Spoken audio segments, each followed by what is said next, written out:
Supposing yung above scenario, okay, itong si Pedro, nakapag-commit na ng krimeng murder. At ikaw naman, as police officer, imbis na huhulihin mo na siya, hindi mo siya hinuli. Sapagkat binigyan ka niya ng 20 lang, 20K. 20K yung binigay sa'yo. The reason why, nag-refrain ka to arrest Pedro dahil binigyan ka ng 20K. Ang tanong ko, ano naman ngayon ang magiging krimen? O ano yung krimeng nagawa naman ni police officer o ni arresting officer? So yun, nandito tayo ngayon sa ating random criminology quiz, which is magtatanong pa din tayo ng mga criminology topics sa ating mga future criminologists. At syempre may makukuha silang prize pero napakunti po nito. But the essence of the video is nakatulong tayo sa ating mga followers as well as nare-refresh yung mga knowledge nila. Okay, so ready na ba tayo dyan, Tol? Pero bago yan, pakilala muna tayo. I'm Alvin de los Santos from La Carlota City College. JD Francisco from La Carlota City College. Okay, so yun, mga ano to, pride ng La Carlota College, reviewist naman ng Sibersi Bacolod. Okay, so ito yung unang tanong natin, Tol, no? Okay? Alam naman natin, in general sense, pag sinabing bribery, it is the crime of the receiver. Ito yung krimen ng pagtanggap. That is bribery. Pag sinabi naman natin crime of the giver, yung nagbigay, that is corruption of public officials. Yun, yung general sense yun. Now, meron tayong tinatawag na mga klase-klase ng bribery. Matatagpuan natin yan under Article 210, Article 211, tsaka 211A of Revised Penal Code. Meron tayong tinatawag na indirect bribery, direct bribery, tsaka qualified bribery. Okay, so ngayon ang tanong ko ganito. What if kung nagkataon itong si Pedro nakapag-commit ng krimen? Ang kanyang ginawang krimen ni Pedro ay theft kasi nagnakaw siya. Kumbaga, without force, taking the property of another, so nagka-commit siya ng krimeng theft. Now, ikaw, as police officer, huhulihin mo na sana siya. Pero, binigyan ka ni Pedro ng 5 million.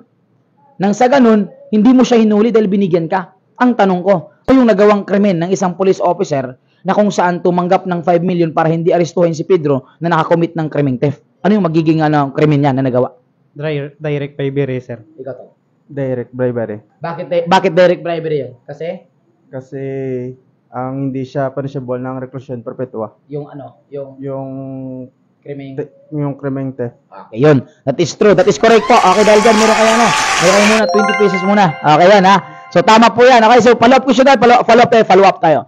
Kung nagkataon, ganito naman ang nangyayari to, lo. Supposing yung above scenario, okay, itong si Pedro, nakapag-commit na ng krimeng murder. At ikaw naman, as police officer, imbis na huhulihin mo na siya, hindi mo siya hinuli.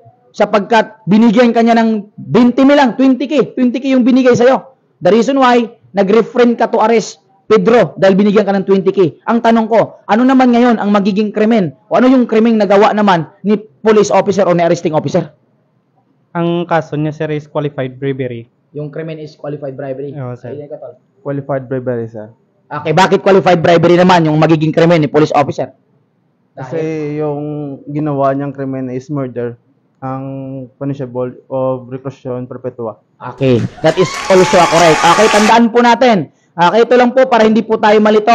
Huwag po tayong tumingin sa tinatawag nating monetary value sapagkat hindi naman po isinaad sa batas kung ilang exact amount of money ang dapat ibigay.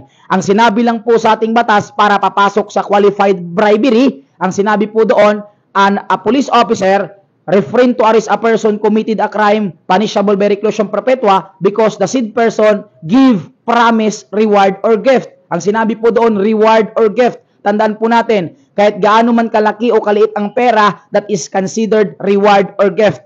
Kaya tandaan natin, doon tayo mag-focus sa crime committed, kung ano yung penalty niya. Kapag ang kanyang ginawang krimen, penalized by reclusion perpetua, maaring papasok talaga yan sa qualified bribery. Pero kapag hindi naman na penalized by reclusion perpetua, magiging direct bribery lang yon. Gaya ng sinabi natin kanina sa senaryo natin sa taas. Yung first scenario natin, pasok sa direct bribery sapagkat hindi naman punishable by reclusion perpetua si theft. Sa pangalawang senaryo, pasok na po siya sa qualified bribery. Even though bumaba yung binigay, but then, yung ating krimeng nagawa doon sa second scenario is murder. That was punishable by reclusion perpetua, 20 years, 1 day to 40 years. So, meron kayo additional na 60 pesos lang. Meron kayo 80,000 nandun sa San Rodrigo Tabayan. Paano?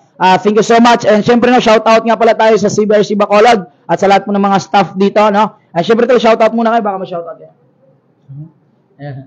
Shout out sa mga amigo kada gali sa Tabawa kag ang Sibersi Bacolod. Okay, ito.